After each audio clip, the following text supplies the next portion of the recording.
welcome back to Jaws of Sports. Hope everybody's staying warm out there. Looks like we've got snow, ice, horrible wind chills, wind, crazy cold temperatures all over the country. Stay warm, keep your loved ones warm, keep your pets warm. Freaking stay warm out there. It's cold, okay? This stuff is dangerous. So, um, we got a good show today here. We're both back in Ohio right now in the cold, but we'll be fine. It's okay. Just talk a little bit about the end of the college football season. And tonight, the NFL playoffs start, and we'll break those down for you. It's going to be a fun time. I have not had anything to eat today. I am freaking starved. What is it? It's 12:30 Eastern time. So if somebody wants to send me some steak or lobster tail or something like that, I'd appreciate it. How's it going there, Zach? What's going on today? I'm all right. Yeah, that's all I got. Yeah, he's all right. That's good. If he wasn't all right, then that would be a problem. So anyway, this week the college football season ended. We saw kind of a anticlimactic finish with Michigan beating Washington, and well deserved by Michigan, 15-0. I'm pretty uh, I'm pretty convinced by this time next week Jim Harbaugh is going to be the coach of the San Diego Chargers. For you Michigan fans, don't throw snowballs at me or whatever, but hey, let's just be real. I don't know why the guy would want to have to deal with the NCAA anymore. You get any thoughts about that? I don't think he's gonna leave actually, because every single off season they say the same thing. So I'll see you this time next year. Okay. Well, if he is, he is. I honestly don't care other than the fact that when they beat Ohio State, it makes my work life better for a while. So I'll always be a Michigan fan in that aspect. Um, in light of the national championship game and the college football season ending, that wasn't even the biggest story. The biggest college football story of the week was Nick freaking Saban retiring after 17 years and six national championships and nine SEC titles at the University of Alabama. And there's all kinds of stuff about that this week that was said about him. A lot of the things that he said kind of made sense. Like this year was more of a grind than anything else. And he just woke up, what was that, Tuesday morning this week, I think, and decided that it was time to go. So you talk about a legacy. I think it's absolutely, there's no question he's the greatest college football coach of all time. It's not even close. Yeah, I think um it was hard for him because you're in a era right now where kids leave. They don't play for their first year and they just leave, or they don't have enough money and they leave. Just a lot. You have to maintain not just high school recruits, but guys that are signed and on your roster and at practice every day. It's a mess. But I think he took one of his worst teams, top to bottom, down to the wire with the national champs in the Rose Bowl. Yeah, It shows how good of a coach he is. Really not a good Alabama team this year, and they I are, understand. Yeah, yeah, by their standard, not a good Alabama team, and they still were, you know, bad play call, maybe a couple other plays away from beating the crap out of Washington. So, uh, best coach ever. He's kind of like Tom Brady. I didn't really like him growing up, but you learn to enjoy what they're doing because it's not easy to replicate and probably won't ever happen again. So, not at um, this stage. I don't think there's any way. I mean, good Lord. towards the end of their careers, you're realizing, wow, we're not going to see that again.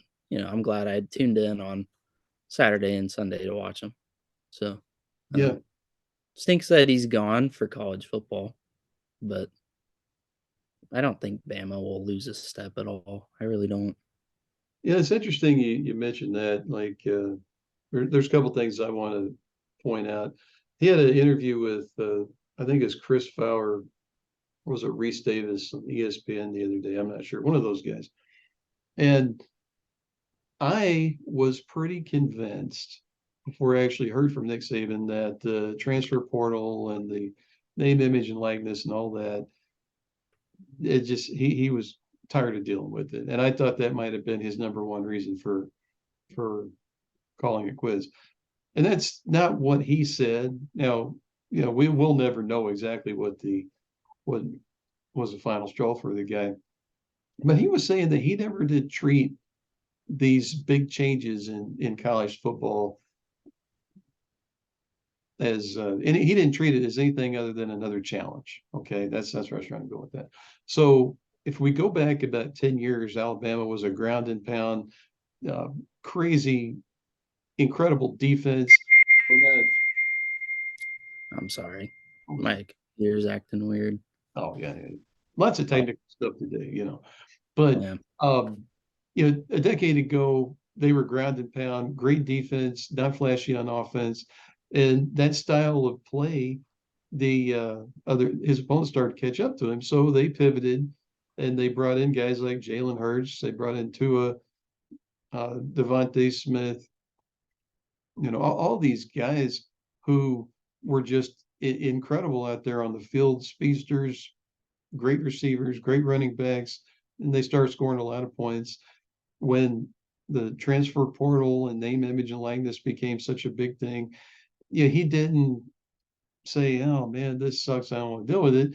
He tried to figure out how to make the best of it. And I think that for a lot of us in our work life, we can apply some of those things. Trying to make the best of it, whatever we do professionally or personally or whatever. There's a lot of lessons to learn from the success that Nick Saban had at Alabama. I guess that he's going to still be part of the university, probably with fundraising and stuff like that. But talk about some big shoes to fill. I was surprised that they announced this hiring so soon, but at the same time, I guess it does make sense. And the dude from Washington, former head coach, and I might be saying his name wrong. DeBroer, is that right? I think it's Kalen DeBoer. Kalen DeBoer, yeah. He's been very successful. And I mean, good grief, the guy brought a 14-0 Washington team within a quarter of winning the national championship. And a couple of days later, he's the head coach at Alabama. So it shows you just how big the Alabama brand is. I was surprised that he was the guy. Yeah, but we'll see what happens going forward. I do know some Alabama fans that I work with, and they were pretty distraught this week. So that fan base has had their share of success over the last 17 years. So I don't feel too sorry for them, but it'll be interesting to see what Alabama does going forward. I don't think they're going to fall too far either. Well, Alabama's a brand. They're kind of like Oklahoma being in shambles when Lincoln left. I mean, they're gonna come back. Yeah. They're not just gonna fade away into irrelevancy like Nebraska did. So Yeah. they'll All be right. fine. So let's take a look at the NFL playoffs, which start today. Browns and Texans don't really give a crap about that one, although I know I know a lot of Cleveland fans out in these parts who are pretty excited about 95-year-old Joe Flacco leading them to the playoffs and a freaking 11-6 record this year. I hope that they win.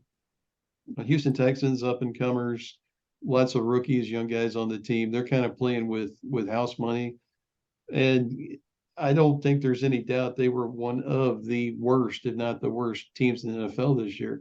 And just kind of goes to show you that on from season to season, these crazy things can happen. You can have a team that totally blew chunks the previous year that can do very well the next.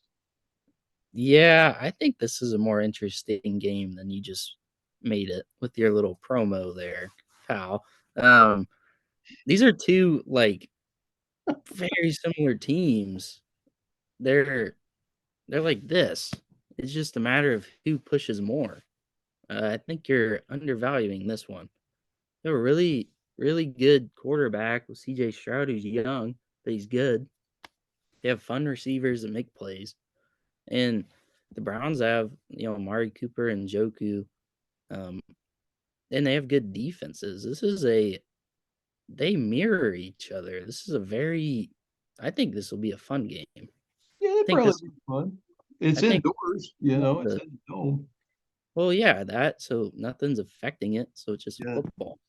So I think that's going to be an exciting game. I think the Texans are going to win, though. Oh, I, whoa, picking the Texans. Wow. yeah, man. The Browns are a poverty franchise, and Joe Flacco's not going to do anything. Give me a break. That guy, I mean, he's had a fun story, but the story ends in Houston. Yeah, I got to take the Browns in this game just because their defense is incredible. And they don't need a big performance from their offense. They just need to be steady, control the clock. But they have playmakers. And Joe Flacco, I keep wanting to call him Shane Falco from the classic movie The Replacements. And I've been kind of joking about that this week. Shout out to our buddy Keanu Reeves, and great movie from 20 years ago. But Joe Flacco, he's still got that cannon for an arm. He can't move. It's like he's set in concrete, but he's got a cannon for an arm, and they got a good running game. I don't know. I mean, I don't think either one of these teams, whoever wins this one, I don't think they're going to win next week. But the Browns are a great story. Texans are a great story too. But the fact is, they got so many young guys. I think the moment might catch up to them a bit, and I'm going to take the Browns in a close game. That's fair. Your prediction's probably better than mine. I can't trust the Browns, so I'm gonna stick by I my don't locks. hell, I don't trust either one of them, but Oh, I'm excited that the playoffs are here and hope to see some good games. Now, the the 8 o'clock Eastern time game tonight, there's a couple things that are pretty wild about it. Number one, it's on the Peacock network. Okay, it's not on the NBC or Fox or whatever. I happen to have the Peacock network because the WWE network is on there. I've been a Peacock network fan for a while now, just because of that. And they're looking to have minus 30-degree wind chill out there for this game. Chiefs and the Miami Dolphins. Miami doesn't exactly have minus 30-degree wind chill or minus zero wind chill or even hell 60-degree wind chill for the most of the year. Um, this is going to be brutal. Okay. And how's this going to be? Is this going to be whoever controls the line of scrimmage throughout the games? Is it going to be who has the better special teams, who limits mistakes? Is it going to be one of those kind of games? I can't I see it being a back and forth, balls flying in the air, crazy kind of 38-35 score. This game suits the Chiefs this year because they haven't been able to put points up like they have been in past years, but they've been playing in the cold. They've been practicing in the cold. In Miami, it's probably 65 degrees right now. And this is a completely different environment. I think there's going to be Tua's very inaccurate. Tua is their handicap, which is crazy because he's a good player, but he's Yeah. very inaccurate. He's going to make some bad decisions, and he's going to have a big day. Isaiah Pacheco. Pacheco's going to have 140 yards. The I Chiefs, like that guy, man. I like they're it.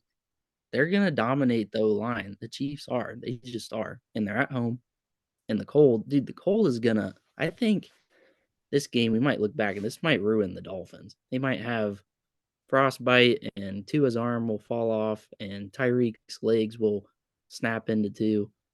And I think the Chiefs are going to win by 2 scores. I think the weather is not being made as big of a deal as it really is because that's a really big deal for them to go from like a 70-degree difference on a plane ride to show Yeah. up in Kansas City. Yeah, I think that if this game was down in Miami or in a dome someplace, I was still going to pick the Chiefs. Just because, look, I like the Dolphins. The Dolphins have been on the HBO Hard Knocks in season. That's been fascinating to watch. I love their head coach, Mike McDaniel. They're doing great things down there. But this time of year, all the players are bummed up. But Miami's got a ton of guys who are injured and out, especially along their linebacking core, defensive ends, and it's going to be tough for them regardless. And I tell you, regardless of how the Chiefs season has got, we've become so used to them being ultra successful that they were freaking 11-6 this year and still won their division, and they were in every single game except for one. Um, they're kind of going, kind of outside the scope here because of the weather, because of the opponent and the Dolphins who are reliant on all this speed, quick passes, get guys like Tyreek Hill and Mostert out there in space, let them do their job. That's going to be tough for them. The Chiefs winning this game today, just you got to remember that their offense has been kind of so this year, but Pacheco came back 2 weeks ago, was great. Don't count last week because a lot of guys set out. This sets up to be I'm with you, a two-score win by the Chiefs. And make no mistake about it, as long as they got that dude, that what's his name, that Patrick Mahomes guy, That's what I was gonna say. they're still champs, That's and and Patrick Mahomes isn't going home in the wild card. I'm telling you that he's no, not. no. Yeah. So I think the Dolphins are gonna have brick hands. Their only hope is throwing those little now routes and hoping they can run with them. Chiefs are gonna beat them up. They're Yeah. gonna make them want to go back home and sit on the beach. That's what they're gonna do. I think there's going to be a lot of people want to go back home, sit on the beach after this game. I saw that you could get a ticket for this game right now for like $30 if you're out there in the Kansas City area. I know some people that live in the Kansas City area, and hopefully your ass is staying home tonight watching the game and with some hot chocolate, some Crown Royal, and some other stuff to keep you warm. All right, let's move on. I want to skip over the Packers Cowboys for a minute. Tomorrow night we get the Rams and the Lions. I'm not a fan of the Rams. I never really have been. But let me tell you, those guys have been just tough as a $2 steak. Shout out to Jim Ross for the past 2 months. And the Lions are a good story. And yeah, they probably should have beat Dallas a couple weeks ago, but they still won their division, finished 12-5, playing at home. First freaking playoff game in the stadium, which is 25 something years old. First division title since Barry Sanders played there. This sets up to be pretty crazy. But let me tell you, man, the Jared Goff and Matt Stafford thing, that's going to be fun. Okay. Well, it's fun, but I'm telling you, the Lions have this fun story. Fun, fun, fun. All right. But it doesn't matter because you got to remember who's throwing the ball. This is Jared Goff. Jared Goff is throwing the ball. Okay. The Rams are going to come in, these happy ding dong Lions fans, so excited. They have a home game. They spent $800 for a ticket, and they're going to lose. Puka and Cup are just going to let it go, just dump on these bums, and they're going to be sad. And then they have to realize they still live in Detroit. So they're even more sad. Yeah, there's that. And let me tell you, as long as the Rams have that Aaron Donald guy, um, they're they're tough. And I think that Sean McVay, if he's not the best coach in the NFL, he's in the top three. The Rams were supposed to be paying for all the draft capital they gave up to go on their Super Bowl run a couple seasons back. Okay, they don't have high draft picks. They had horrible salary cap issues, but they made it work. They don't have much depth. So if any of their especially skill position players or guys on the defensive line get hurt early in the game, that will hurt them. But I'm taking the Rams in this game.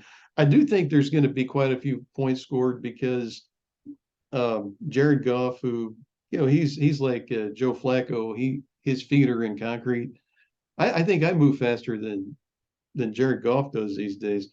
But they're going to score some points. St. Brown is too good.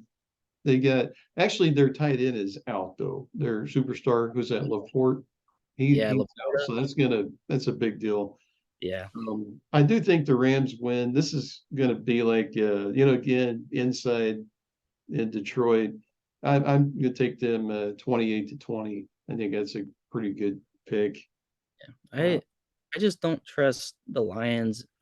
I like their head coach, but he's dumb. He's not a fundamental or game time or game manager kind of coach that oh man, knows.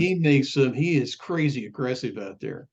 Yeah, and that's going to get you burnt against anyone in the playoffs, but especially a guy that's been on fire like Matt Stafford with Yeah. that crazy offense, and then of course Aaron Donald. So I like him as a coach, but I think he's going to do something stupid Yeah, today. the Dan Campbell reminds me of Dan Lamming out in Oregon.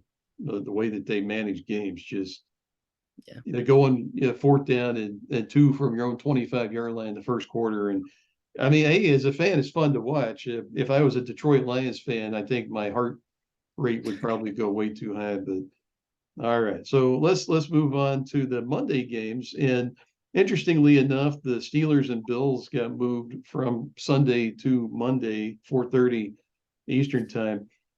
And look, I get tons of respect for the Pittsburgh Steelers. I've never really been a fan of theirs. I respect the franchise. They do things the right way.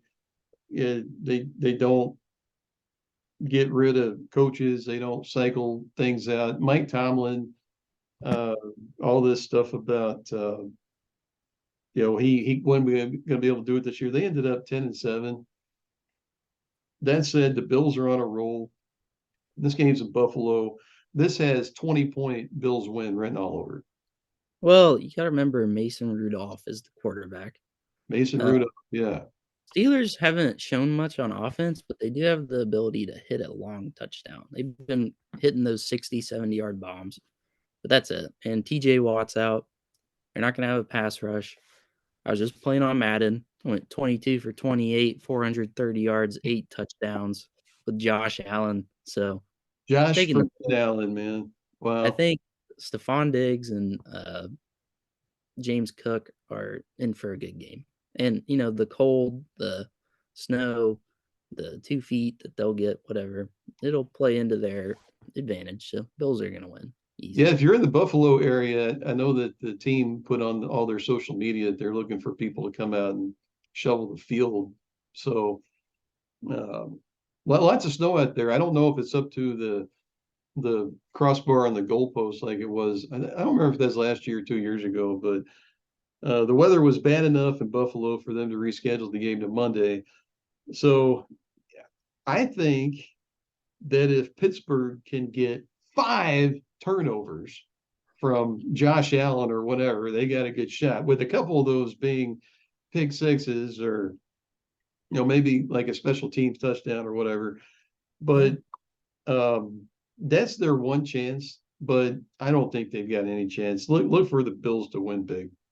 Well, that's the one thing I didn't think about. I was writing off the Steelers, but then I realized it's Josh Allen.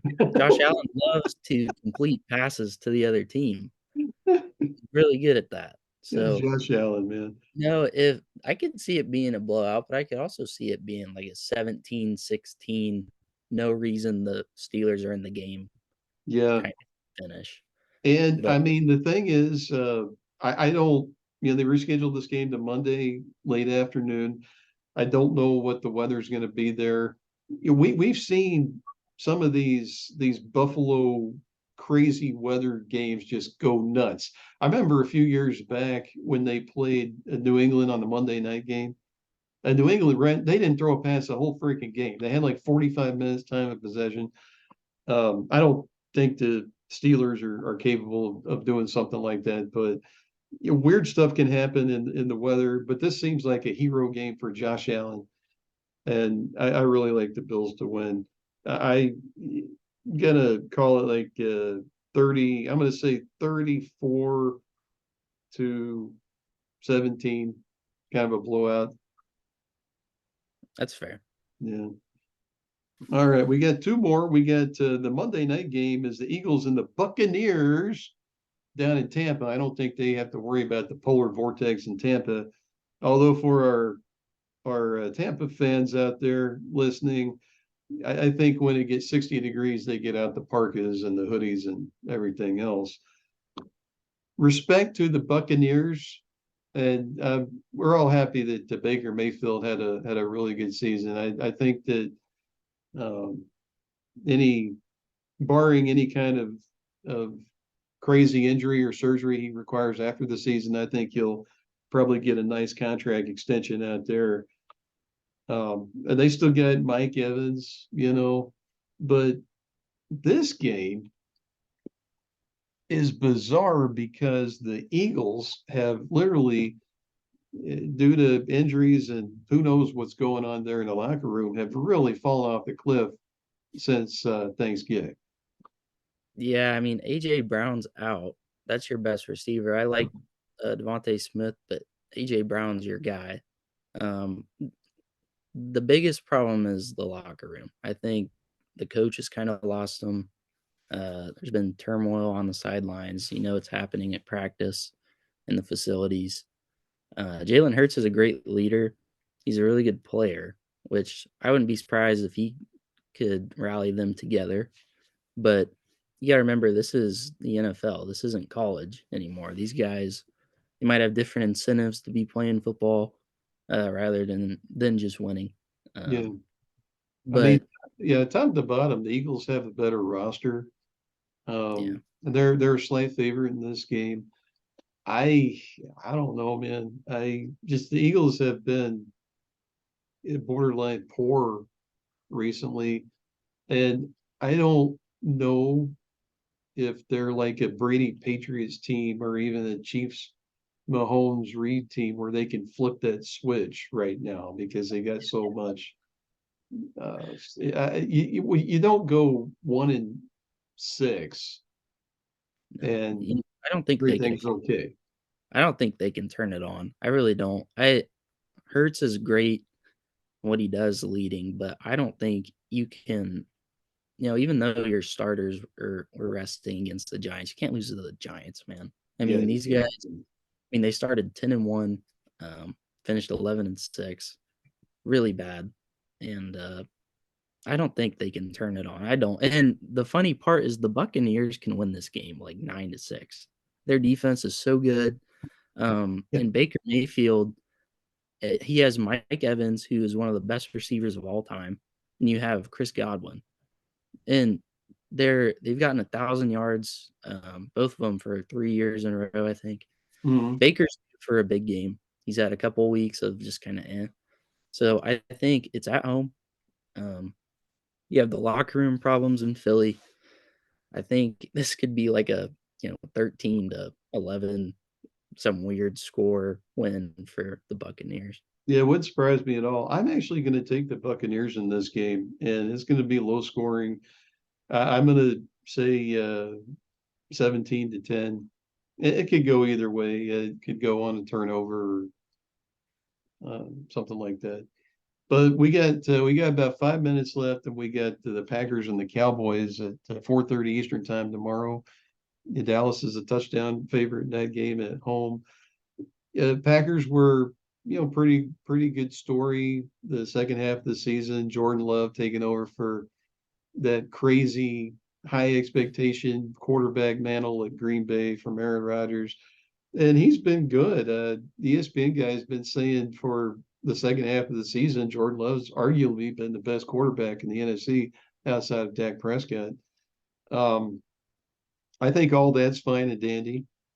Um, but let me tell you something, man. We're going to be saying, how about them Cowboys the last this playoff season, baby? This is it. This shit sets up, man. I This know is we we Dude, talk this is about it it. every year. This is the time. This is it. The NFC is down. Yeah, Brock Purdy is a freaking quarterback of who's supposed to be the best team, the 49ers. Dallas is actually playing games at home. They could be at Cowboys Stadium for the duration of the playoffs if things work out. And at minimum, after they take the Packers out by 2 touchdowns, they get a home game next week. They don't freaking lose at home. This is it, man. Dude, This you know how you Super know Bowl bound. how pessimistic I am about the Dallas Cowboys. Very pessimistic. Where's the They could Tylenol?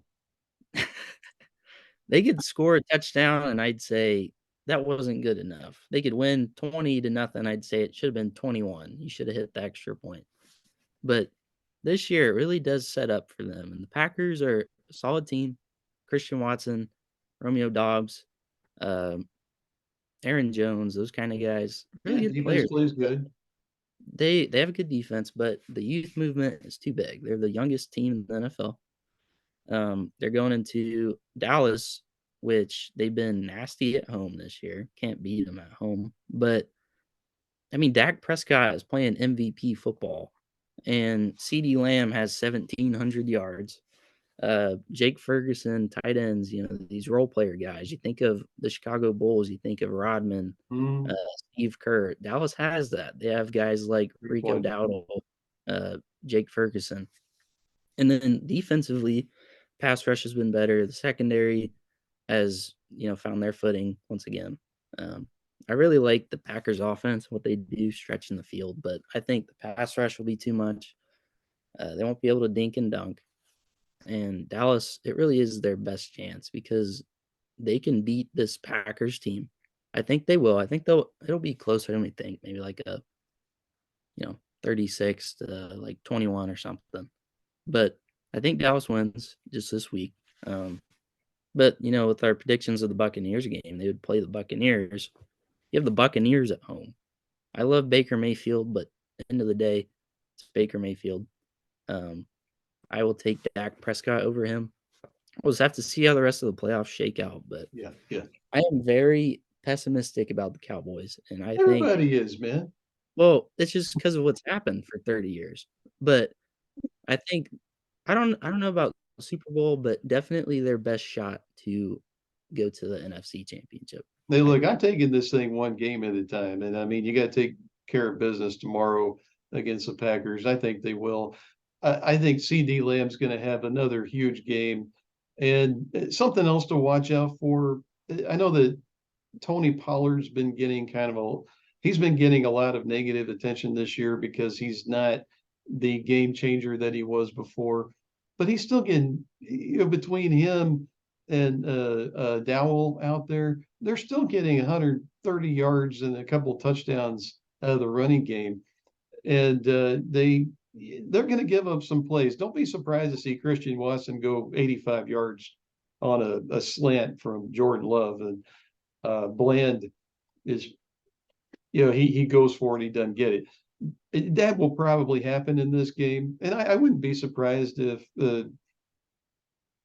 there was a pick six or punt return, kickoff touchdown for the Pack. But Dallas is way too much in this game, and they got the momentum on their side. History ain't on their side, but I'm telling you, this is the start of something beautiful. And Dallas wins handily 37-20, kind of like what you picked. Yeah. Gonna be fun to watch in the dome. Weather is not a factor. Hopefully, you folks that are listening out there don't go out to Jerry's World too early before they open the doors because it's going to be freaking cold out there too. Um, I think Tony Pollard's due for a big game. I mean, he has 1,000 yards rushing, maybe the quietest 1,000 yard season we've seen. But I think guys like Brandon Cooks are gonna have a really big game. Jake Ferguson's gonna have 6 or 7 catches. Um, I really think that they're gonna play well, and they're gonna show up. They might, be a little slow coming out the gates, and I don't think it'll hurt him too much. So Dak's been playing his best football, I think, since he's arrived at Dallas. I think he has confidence. He's, you know, lowering his shoulder, talking crap to the defense. Oh, yeah. Like he's out there to win. And I think CD Lamb's gonna have a good playoffs, but Brandon Cooks, I think he's gonna be the guy that we look back, we're like, man, he was making the plays. Him and Ferguson. But I think the defense, I think the pass rush will be too much. I do. Yeah. Um, I think that'll be the difference. We've seen Super Bowls, national championships won just by the pass rush, and who won at the line of scrimmage. So I think Pollard will have a big game. Um, Dallas should win. I think they'll win Yeah, I Sunday. think we're just got a few seconds left here. Just Cooks has been a great addition. It took Dallas a while to figure out how to use him, but he's helped CD a lot. So that closes it out for Jaws on Sports. And everybody out there, stay warm. I'm Mike. There's Zach. Good to see you folks. You folks take care. Stay warm. We'll see you next time. We're out.